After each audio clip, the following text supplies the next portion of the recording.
যৌবনকালটাই জিন্দেগির প্রধানতম সময়। ভালো কিছু করলেও এই টাইমে, নিজেরে নষ্ট করে দিলেও এই টাইমে, গড়লেও এই হায়াত, এইটাই সুযোগ, বরবাদ করে দিলেও এটা সুযোগ। বুড়া মানুষ, বয়স্ক লোক ইচ্ছা করলেও অনেক নেক কাজ করতে পারে না, ইচ্ছা করলেও অনেক গুনার কাজও করতে পারে। বয়স হয়ে গেছে 60 বছর 70 বছর, এখন চাইলেই সারা রাত তাহাজ্জুদ পড়তে পারবে না, চাইলেই সারা রাত নাচের আড্ডায়ও থাকতে পারবে না, শরীরে কুলাবে না, ইচ্ছা থাকলেও পারবে না। ইচ্ছা করলেই আল্লাহর জন্য জান কোরবানি করে দ্বীনের জন্য কঠিন মেহনত মুজাহাদা করতে পারবে না, এটা স্বাভাবিক। আমার মনে আছে একটা সময় 2.5 ঘন্টা 3 ঘন্টাও পায়ে হাইটা কোথাও মাহফিলে গেছে, এখন আর এটা সহ্য হয় না। তাইলে হায়াতের একটা অংশ আছে মানুষের। এই জন্য প্রিয় ভাই, সবাইকে বললাম, তুমি যদি কমপক্ষে নিজের হায়াতের কদর না করো, নিজেকেও যদি কমপক্ষে না বুঝলা, তো কি বুঝলা জীবন? এই সমাজ, এই দেশ, এই জাতি, নিজের এলাকা, পাড়া, মহল্লা, কারো কোনো উপকার করলা না, কমপক্ষে নিজের উপকার তো করো। নিজের ভালো, নিজের কল্যাণ, নিজের জন্য তো কমপক্ষে, যে আমি যে একটা মানুষ, আমি যে সারাদিন এক ওয়াক্ত নামাজ পড়ি না, সারাদিন মোবাইলের মধ্যে নাচ গান, ছবি, নর্তকীর সিনেমা, নাটক, অস্থির দৃশ্য, উলঙ্গ ছবি, সারাদিন সমবয়সী বন্ধুদের সাথে আড্ডা দিলাম, দুষ্টামি করলাম, ফালতু কথাবার্তা করে কাটাইলাম। এটা রাত শেষে ঘুমের টাইমে হলো তো মানুষের বিবেকে একটু হলেও নাড়া দেওয়া উচিত, যে আমি বাস্তবিক অর্থে সারাদিন কি করলাম। এতটুকু দেমাগ যদি, এতটুকু আকল যদি কারো না থাকে, এইটা সুস্থ মানুষ কি? এ তো স্বাভাবিক মানুষ না ভাই, এ তো প্রতিবন্ধী, এ তো পাগল, মাতাল, অসুস্থ মানুষ। এই জন্য দোস্ত আমার, বন্ধু আমার, এদ্দুর কমপক্ষে অনুরোধ করলাম, প্রত্যেকটা অনেক ছেলে মাশাআল, অনেক নওজোয়ান, তোমরা আমার অনুরোধ রইল, এতটুকু দিল দিয়া ভাইব, নিজেরে নিয়ে শুধু ভাইব, আর কিছু না করো, নিজেরে ভাইব। রাসূলুল্লাহ সাল্লাল্লাহু আলাইহি সাল্লাম বলছেন, এক সাহাবী একদিন নবীজিকে জিজ্ঞেস করছে, হুযাইফা, ইয়া রাসূলুল্লাহ, আমি যদি দ্বীনের উপরে চলতে গিয়ে কখনো এমন হয় যে আমার সাথে কেউ নাই, সবাই আল্লাহর নাফরমানিতে লিপ্ত, আমি শুধু একা, তখন আমি কি করব?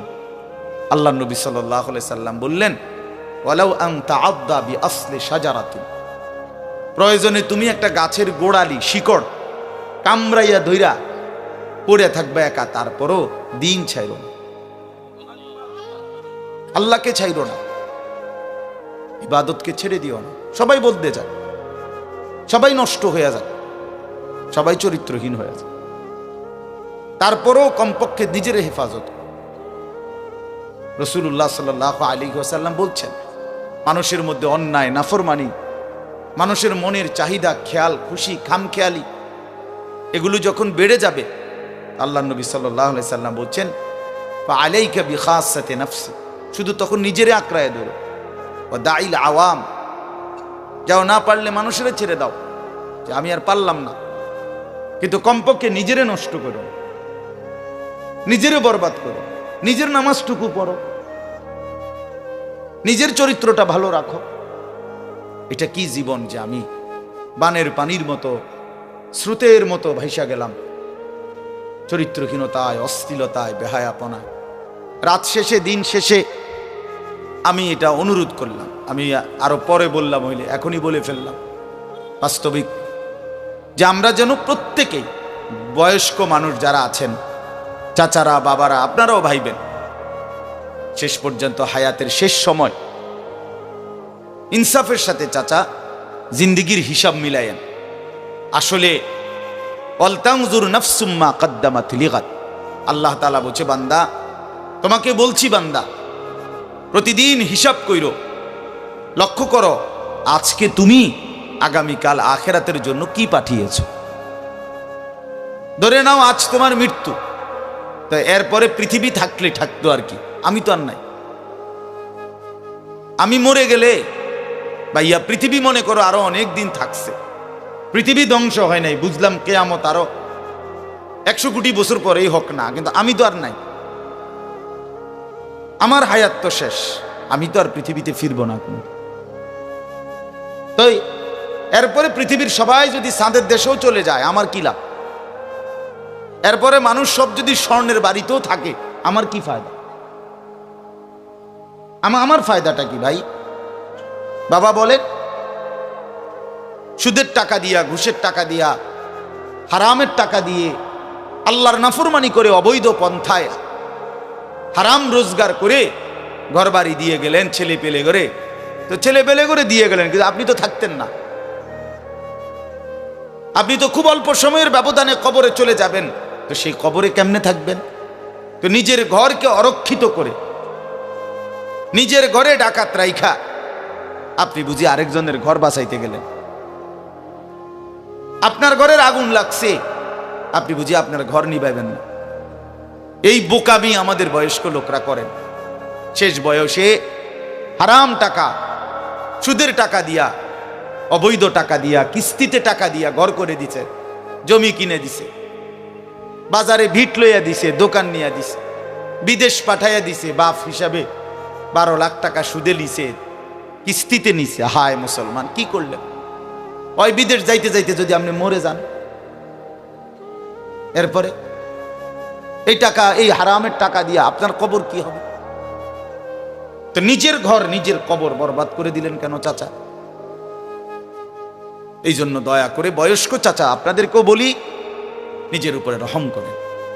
60 বছর বয়স, এখনো বিড়ি সিগারেট খান, তো ছাড়বেন কোন দিন? 60 বছর বয়স, এখনো চা দোকানে বসে বসে রঙিন টেলিভিশনে নাচ গান দেখেন, তো ছেড়ে দিবেন কোন দিন চাচা? হ্যাঁ, আপনি মরবেন কোন দিন? কবরে যাবেন কোন দিন? এখনো সময় হয় নাই? আখিরাতের কথা মনে পড়বার টাইম আজও হয় নাই? 60 বছরও কবরের কথা মনে পড়লো না? আহা, কি পাষাণ মানুষ! মুসলমান এত শক্ত হয় কেমনে? ইমানদার এত কঠিন হয় কেমনে ভাইয়া? এই জন্য দয়া করে আল্লাহ তাআলা আমাদের কাছে চায়, বান্দা তোমাদের ইমান, তোমরা মুমিন, তোমরা আমার ইমানদার বান্দা। এই জন্য আমি তোমাদেরকে বলছি, ইত্তাকুল্লাহ, ইত্তাকুল্লাহ, ইত্তাকুল্লাহ, ইত্তাকুল্লাহ। তোমাদেরকে বলছি, আপন মনে করে বলছি, তোমাদের ইমান আমি নিলাম, তোমাদের মুসলমানের পরিচয়টা আমার দেওয়া। আমি যদি মুসলমান মায়ের ঘরে জন্ম না দিতাম, তো পৃথিবীর কোনো শক্তি তোমারে ইমানদারের ঘরে জন্ম দিতে পারতো না। আমি বানাইছি বান্দা। ইন্না খালাকনাল ইনসান, মানুষকে তো আমি সৃষ্টি করেছি মিন নুতফাতিন আমশাজ, স্বামী স্ত্রীর মিশ্র বীর্যের ফোঁটা থেকে আমি বানিয়েছি। তাহলে কোন ঘরে কাকে দেব, কোন দিনের মিলনে কাকে দেব, এ তো আমার ফয়সালা, আল্লাহ তাআলার ফয়সালা। এই জন্য বাপ আমার, আল্লাহ তাআলা আমাদেরকে ঈমান দিয়েছেন, আমাদের মুসলমানের পরিচয় দিয়েছেন। আমি 72 বছর বয়স, এমন বয়স্ক লোক, উনি হিন্দু, ওনারে আমি কালেমার দাওয়াত দিছিলাম 2.5 ঘন্টা, 3 জন আলেম নিয়া 2.5 ঘন্টা আমি উনারে বুঝাইছি। উনার 2 ছেলে মুসলমান হয়ে গেছে, মুসলমান বড় হয়ে গেছে, ওরা বাচ্চা কাচ্চা নিয়ে সংসার, কিন্তু ওই চাচা 72 বছর বয়স। আমি নিজে অজরে কাঁদছি বেচারার সামনে, ওই চাচার সামনে চোখের পানি ফেলে কাঁদছি। আমরা 3 জন মাওলানা কাঁদছি ওনার সামনে, যে চাচা আপনার 2টা ছেলে মুসলমান, আপনি কালেমাটা একটাবার পড়েন, আপনি জাহান্নামের আগুন থেকে বাইচা যাবেন। উনি বলতেছেন আমি এটা পড়বো না, পড়ে নাই, একবারও বলে না। তখন আমি আমার সাথীদেরকে বললাম, দেখেন 72 বছর জীবনের চলে গেছে, এই লোকটার জবান দিয়া কোনোদিন তার মালিকের নাম উচ্চারণ হয় না। আর অথচ আমরা সেই ছোট্টবেলায় 2 বছর বয়সে মায়ের কাছ থেকে যখন কথা বলা শুরু হয়েছে, আমাদের মার মাধ্যমে, বাবার মাধ্যমে, ছোটবেলায় মক্তবের হুজুরের মাধ্যমে থেকে শুরু করে আজকে পর্যন্ত কত লক্ষবার কত হাজারবার এই কালেমা আমরা আল্লাহ তাআলা আমাদেরকে উচ্চারণের তৌফিক দান করছে। এই নিয়ামতের কি শুকর বাপ, আল্লাহ তাআলার এই দয়াটার শুকরিয়া কি করবেন? আল্লাহ যে আমারে মুসলমানের ঘরে জন্ম দিছে। আমি যদি কোনোদিন কালেমা না চিনতাম, আমি যদি কোনোদিন ইমানদারের ঘরে না হইতাম, আমার জবান দিয়ে মৃত্যু পর্যন্ত যদি কোনোদিন কালেমা লা ইলাহা ইল্লাল্লাহ উচ্চারণ না হতো, তো আমার মৃত্যু হলে কি পরিণতি হতো? চির জাহান্নাম। পৃথিবীর সমস্ত ভালো কাজও যদি কোনো বেঈমান করে, আল্লাহর কসম হাসরের ময়দানে তার এক কানা করি বিনিময় পাবে না। পৃথিবীর সবগুলো ভালো কাজও যদি করে। ঈমান এতটা দাম। ঈমান বিহীন, কালেমা বিহীন পৃথিবীর সমস্ত ভালো কাজ আখিরাতে কোনো মূল্য। ফালা নুকিমু লাহুম ইয়াউমাল কিয়ামাতি ওয়াজনা। কোরআন শরীফে আছে, আল্লাহ তাআলা বলেন সমস্ত কাফের বেঈমান আমি আল্লাহ তাআলা হাসরের দিন, কিয়ামতের দিন তাদের জিন্দেগীর সমস্ত কর্মকাণ্ড মিজানের পাল্লায় যখন রাখা হবে, ফালা নুকিমু লাহুম ইয়াউমাল কিয়ামাতি ওয়াজনা, তখন আমি আল্লাহ তাআলা তার কোনো ওজন মিজানের পাল্লার মধ্যে আসবে না। 100 গ্রামও হবে না, 10 গ্রামও হবে না। মানে ঈমানবিহীন কোনো আমলের, কোনো কর্মকাণ্ডের, কোনো ভালো মন্দ, কোনো কাজের, ভালো কাজের বিনিময় নাই। আল্লাহ তাআলা আমাদেরকে ঈমান দিয়েছেন, আল্লাহ তাআলা আমাদেরকে মুসলমান পরিচয় দিয়েছেন। জন্ম থেকে, ছোট্ট থেকেই আমরা প্রত্যেকেই বলতেছি আমি মুসলমান, আমি মুমিন। এটা অনেক বড় সৌভাগ্য বাপ, অনেক বড় ইহসান ও করম, মালিকের অনেক বড় দয়া, অনেক বড় দয়া। এখন আমরা যেহেতু এটা আমরা জানি, মানি, আচ্ছা মনে করেন এখানে এইখান থেকে যত মানুষ এখানে, ছেলে ছোট বড় ছেলেরা, বাবারা, আমাদেরকে যদি কালেমা বলতে বলে, আমরা কি সবাই বলতে রাজি হব না? কথা বলেন না কেন? আমাদের কারো কোনো সংকোচ আছে? মানে মুসলমান যে আমি পরিচয়, এইটা নিয়ে কারো কোনো লজ্জিত অনুভূতি আছে? তাই আমরা তো খুব খুশি, আমাদের তো এটা নিয়ে তৃপ্তি আছে। প্রত্যেকেই নিজেকে মুসলমান পরিচয় দিয়া আমি তো লজ্জিত না, আমি তো ব্যথিত না। তাইলে যেই পরিচয় আমার ইজ্জত সম্মান যেটা আল্লাহ আমারে দিয়েছেন, তো সেই আল্লাহ আমার কাছে চাচ্ছেন ইত্তাকুল্লাহ, আল্লাহকে ভয় করো, তাকওয়া অবলম্বন করো, তাকওয়া অবলম্বন করো, তাকওয়া অবলম্বন করো। মুমিন আর কেউ আমারে না মানুক, তুমি আমার কথাটা মানো। তুমি না মুসলমান, তুমি না ইমানদার।